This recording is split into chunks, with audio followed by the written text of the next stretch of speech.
Welcome back to Southeast News. We were expecting to have the Executive Director of Civil Rights Concern, Okey Onyeka, through Zoom.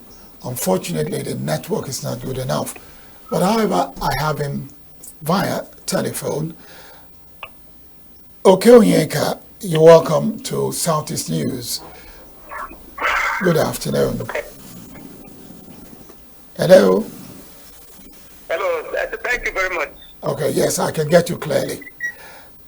Your organization was busy reviewing the second quarter of the Anambra State 2024 budget to see its performance.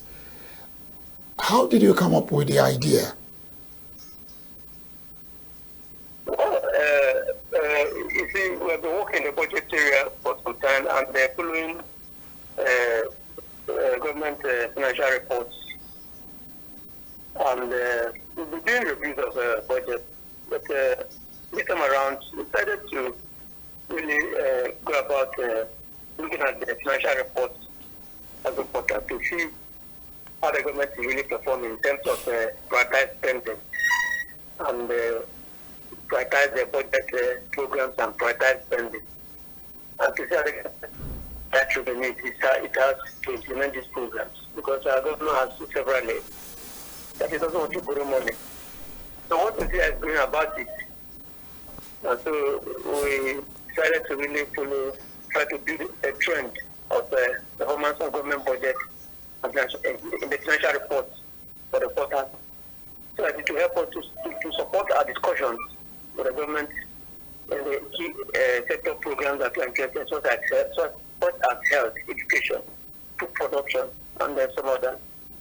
So having done that, we are in a position now to discuss some of these key programs, especially health, education, and others, with the government, and then to advocate for improving implementation, shortfalls, and work with our stakeholders across the communities of another state to press on improving implementation of budget programs in the state where we feel government is not doing enough.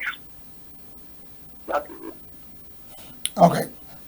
Not to pull the rug from your feet, but when we summarize and say that you are telling the government to increase its revenue, someone who do not understand how you arrived at that point will be asking, do you want them to increase the taxes? Do you want them to sort of strangulate the people when the economy is harsh already? Definitely, that's not what we are proposing. You know, when the government proposed this budget for 9.5 billion naira, the current expenditure, made up of the tax allocations and the internally generated revenue, it gives a lot of hope in terms of what it's capable of doing, and in terms of what possibly the government is trying to put in place to mobilize that level of revenue from the state. You know, so it's of interest to us to see how it's going about it. You see, the total budget size of the state is 410.1 billion. You know, and if the record revenue is just 249.5, you need to have to mobilize from small something to really augment it. And so these are things that really hard in our interest to try to understand how it's going to manage it. And we have looked at the first quarter. The aspect of we are talking about strangling the people. Obviously, sometimes in the past, government came up with this kind of figure in terms of what it wants to do. That's why they say they want to mobilize about 50 billion 6 years ago or more, and look at it and we told them, you know that it's not possible to get that kind of money out of the state, but then that you don't have infrastructure to do it. You don't have the equipment or infrastructure to really get that done. Because it's a matter of putting numbers on the table. But in terms of the capacity to really get billion. He said, well, that's the movement amount. But can the government really plug in pools to get that kind of money out? So that is the key thing. Plugging the loopholes in the revenue, plugging the leakage in the revenue system to get that kind of money. The government can get this kind of money out. And it doesn't actually need to increase taxes. But it gets more people to the tax net and plugging the leakage, you can get about that money or something quite close to it. So that's the point really driving. But if it doesn't want to do that, then it's not going to be able to implement budget. Budget as of 410 Israel has not shown any sign that it wants to borrow money. And so we want to get a message to the government that we cannot actually implement this money without borrowing or prioritize the spending to key areas of governance that we think are quite urgent to implement as of now. Okay. Now, given this scenario, you did talk about the different sectors and you mentioned education as being far down the ladder. And I'm wondering why education should be ranked number 7 in the budget for 2024 when people are increasing the budgets for education in many other states in Nigeria. Why is that so, from your findings? Well, that's the reality, really. On the government work, the government is interested in constructing roads, possibly as a result of community demand and the erosion challenge. And the city still that all states more than 50% of federal budget will prioritize spending. This more than 50% of government spending.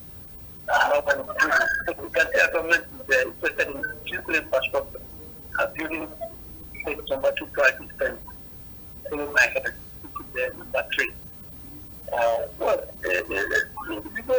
This kind of ranking that the total power of state number 4 and office of the government number 5, about assembly number 6, and education, basic education number 7. Education is very important. But one thing that it's clear to us is that currently the governor started doing the universal basic education counterpart fund.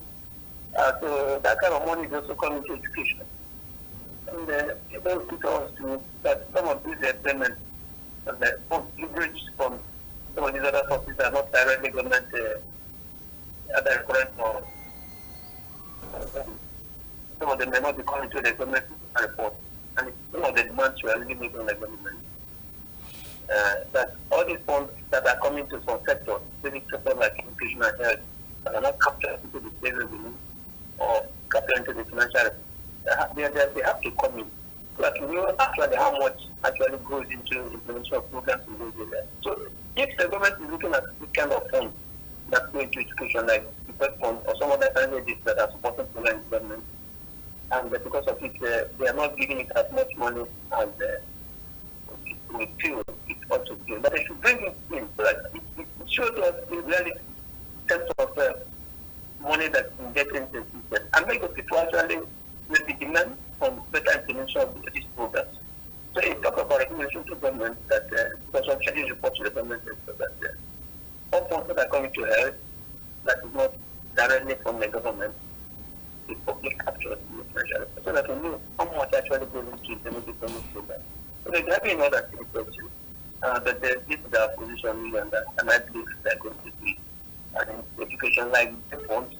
Sometimes UNICEF that actually explain children programs and the World Bank and all that, all these groups who are interested in funding basic education and things like that, they may bring funds, but it doesn't come into revenues that are captured.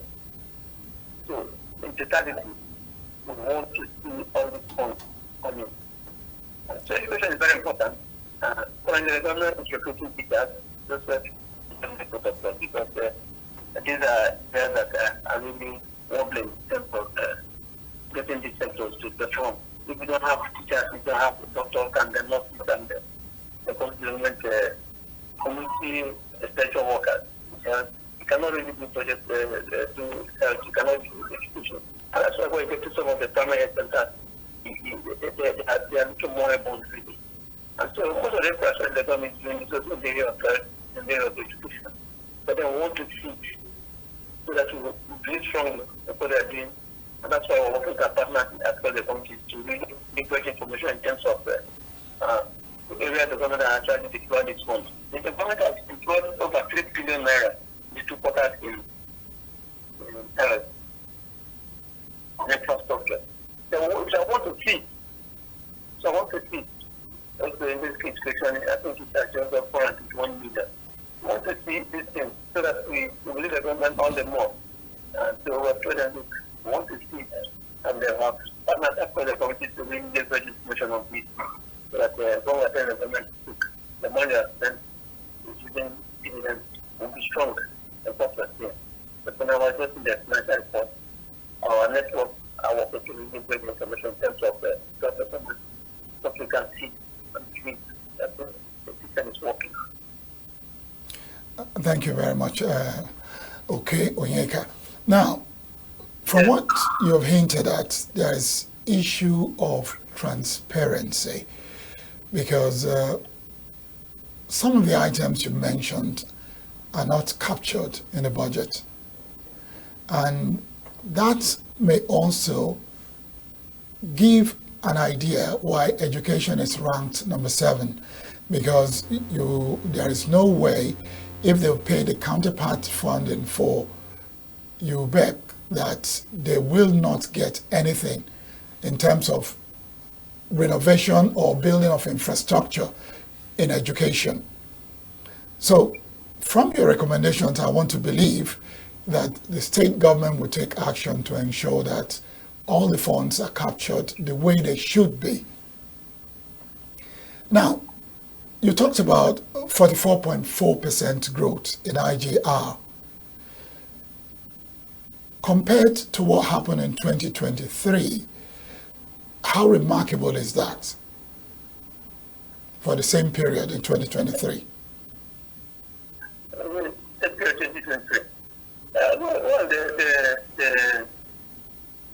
The revenue in 2023 is not as much as the 2024.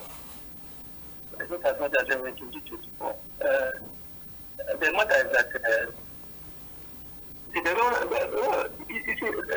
PAC accounts, I think what really makes the difference, that difference is the PAC account, which in 2024 performed better than 2023. And even if the idea, independent revenue also performed better in 2024.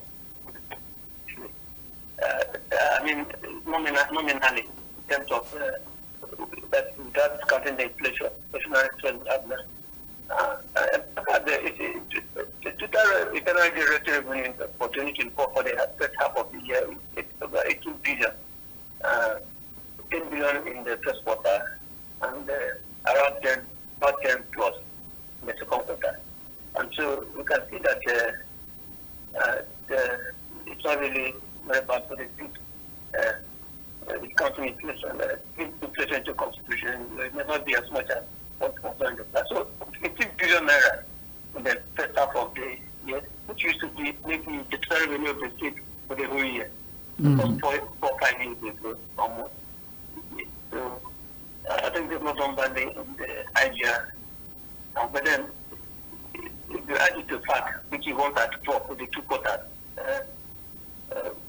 60.3 billion first quarter, the 4.2 billion naira in the second quarter, giving you 134.5 billion naira in the 2 quarters. I think they are not doing badly. But then the fact matter remains that you cannot fund the 410 billion naira revenue in the state. In 2023, I don't have the figures yet. I don't remember them now. But it's not as much as the 2024 revenue. One time I you see revenue mobilization as chasing them to chasing the market. But the fact remains that they are trying to really plug the tools. A lot of discussions going around the revenue leakage need to be implemented. For this, a lot of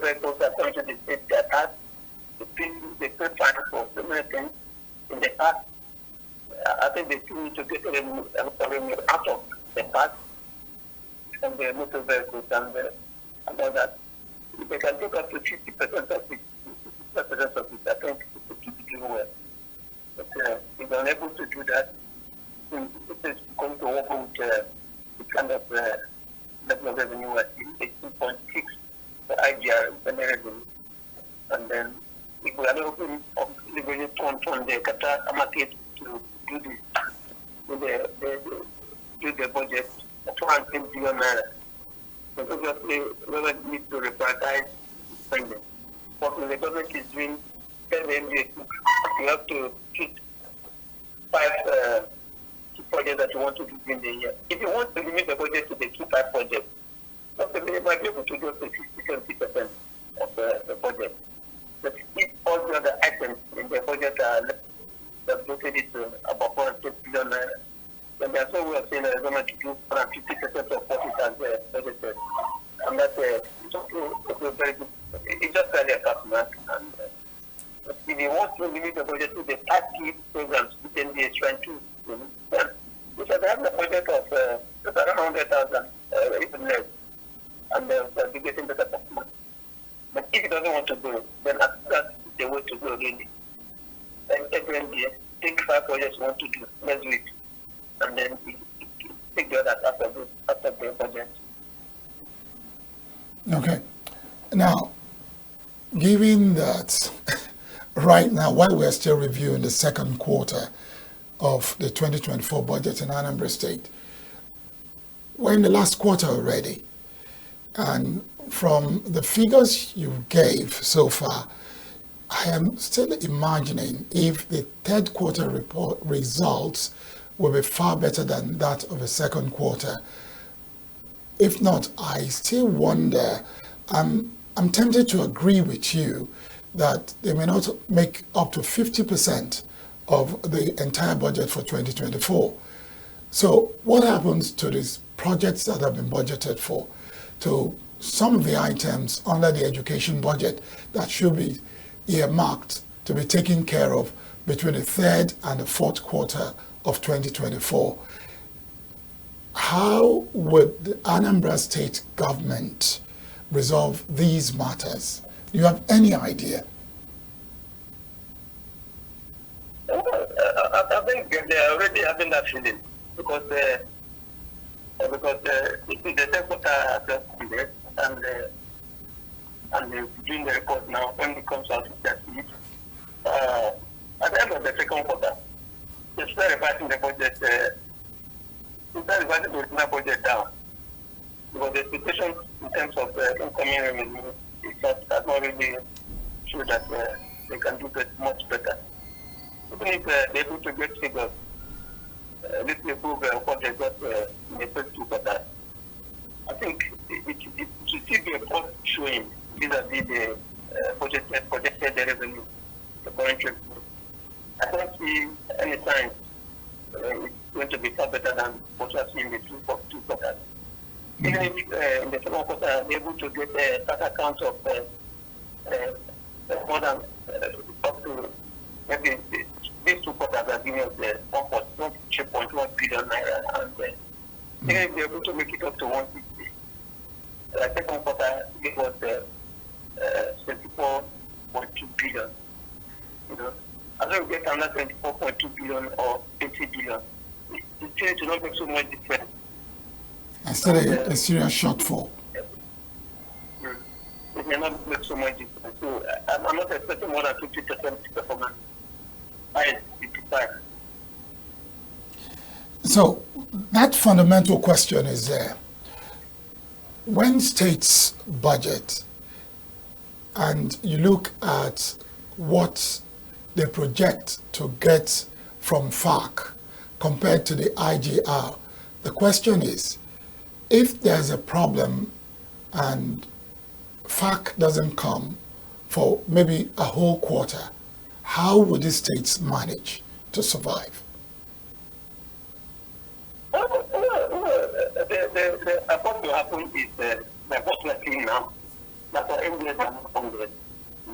Within the 2 quarters, the MBS didn't even get any funding. none of the programs, project programs to upon except possibly the overhead item, personnel and overhead. So that might be able to continue after the first quarter, after the third quarter. If more funds is not really coming in, more of them may not get funded. Some may not get up to 5% of the capital expenditure program they are projected to do. So I think if the situation does not tremendously improve, there will be limited funding for so many NGOs. But I think they're going to have a way of really limiting this funding to NGOs. They do propose to get funds for their budget programs. And so if you do a proposal and it's not very convincing, there's not a program down.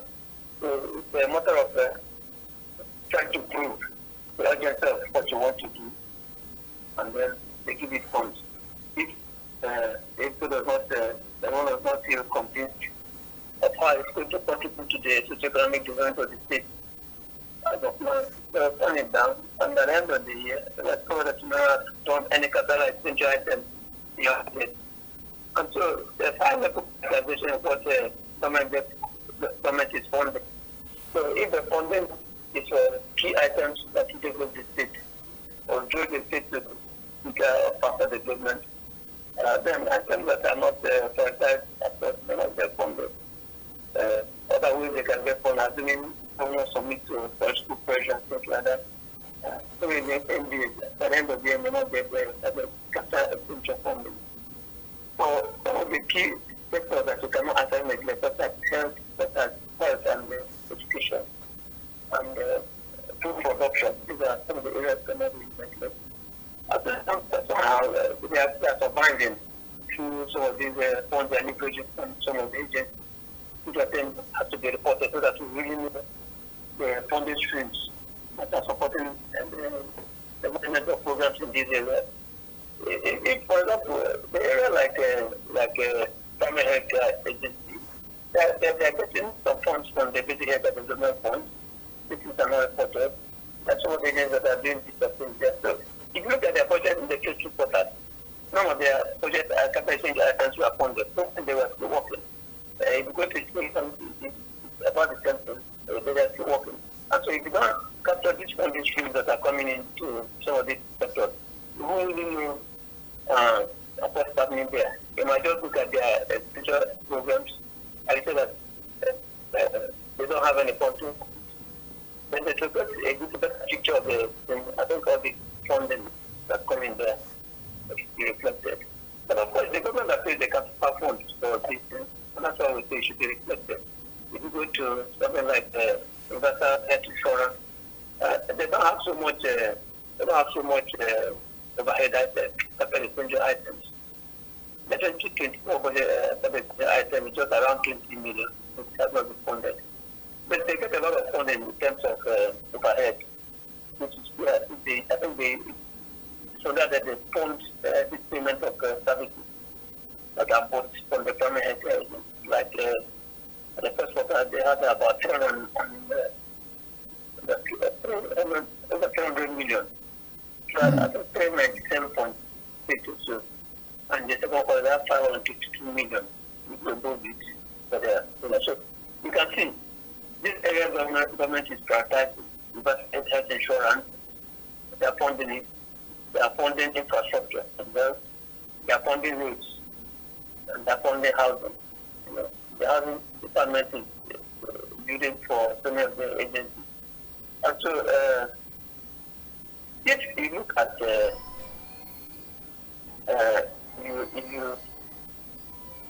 if you now begin to say, I think your other question somehow, the adequacy of the government revenue, you see that within the first 2 quarters, it has a shock of 4.3%. If the government got has a budget size of 410.1 billion naira for the year, it means that would generate at 4.1 billion every month. Every month, yes. Every month to fund 410 billion naira budget. And so for the 2 quarters, if it doesn't have if you're able to do that, so it's expected that by the middle of the quarter of the year,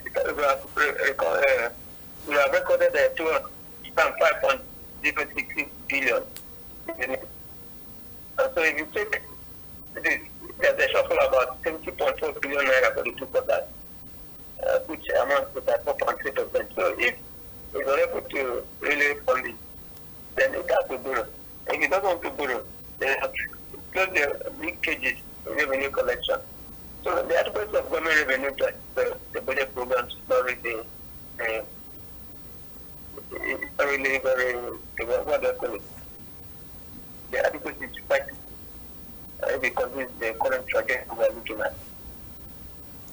Okay. Now, there is something you pointed out. You also mentioned it again when you talked about some fundings that government got but was not part of the financial report, such as what came from development partners. I am very sure that if those ones have been captured, you will discover that part of the input into the budget would have been higher. But before I let you go, Okey, Onyeka of Civil Rights Concern, what is the way forward? What is the way forward in terms of budgeting, revenue generation, and, let me rephrase, in terms of budgeting according to your size, the size of finances you can get, internal revenue generation, and implementation? Yeah, really. You see, I don't know if budget making is really going on now, and the MDs are bringing forward what they want to do for the 2025. So the budget process is on now. We are I don't know if they have what we call bilateral discussion, where the MDs represent what they are proposing for the new year, like 2025. The Mission Economic Planning organizes the discussion. The bilateral discussion is where the MDs and government ministries, representatives meet with the civil society to look at what the MDs are proposing. So that's why it's bilateral. The government and the Anambra people look at the budget. Okay. What you discover is that the MDs are really pressing for increased budget for their ministries or departments. And so if they are giving 200 million this year, then they will be proposing about 400 or 500 million next year. And the irony is they didn't get much this year. So if you look at the first 6 months of the year, they may not have implemented even one item. And there's no assurance that they're going to do so. So the question is really the government of workers have to be more realistic with the fact that government is not really prepared to implement so many things in the budget. And then to really work their budget size down. Otherwise, we happen every year, every project having that government is unable to implement more than 50% or up to 50%. So that is one. The other one is in terms of the revenue side. If the government does not really do something to drastically improve the revenue of the state, then it will continue to wobble because the current revenue cannot take forward. If the government doesn't want to go to jumbo going big sizes, big amounts of money to implement it, they must have to close all the revenue leakages. So the Ministry Department, I think the government must work their budget down to realistic numbers. And the government must take action to close all revenue leakages in the state. It does not mean, like we say, increasing the tax. No, you don't have to increase the tax. But to follow the loopholes, if they can get up to 60%, 65% of the revenue in the state, collected in the state, I think they do well. So that is the way forward for me, and I think some of the people are seeing that way the most. All right. starting the first instance.